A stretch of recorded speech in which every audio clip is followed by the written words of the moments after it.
Confuse ஆகுது. அவர் சொல்ல வர்றது எனக்கு இன்னும் கேட்ச் ஆகல. இதுல நீங்க வீட்டு தலையா இருந்தா நீங்க என்ன பண்ணிட்டு வழக்கம் நீங்க சொல்ற நான் சொல்லுவா அது என்னுடைய கேமுக்கா நான் கேம்.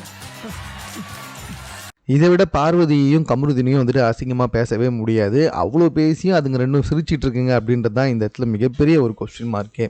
வெக்கமே இல்லாமல் வேலைகளை பார்த்துட்டு அநியாயத்துக்குன்னா வெக்கப்பட்டு இருக்கான் அந்த ஆள்.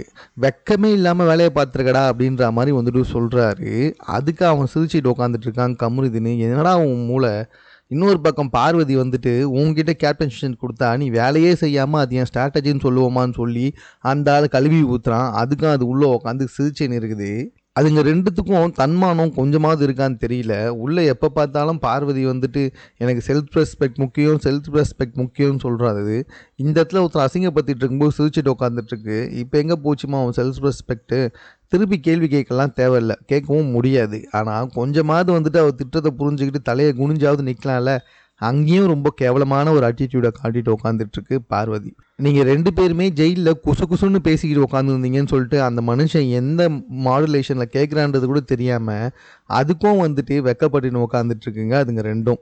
இதுதான் இன்றைக்கி பிக் பாஸ் வீட்டில் முதல் ப்ரோமோவே. இந்த ப்ரோமோ குறித்து உங்களுடைய கருத்து என்னன்றதை கமெண்ட்டில் தெரியப்படுத்துங்க. பிக் பாஸ் சம்மந்தமாக ட்ரோல் வீடியோஸை பார்க்கணுன்னா நம்ம 60 செகண்ட் சேனலை சப்ஸ்கிரைப் பண்ணுங்கள்.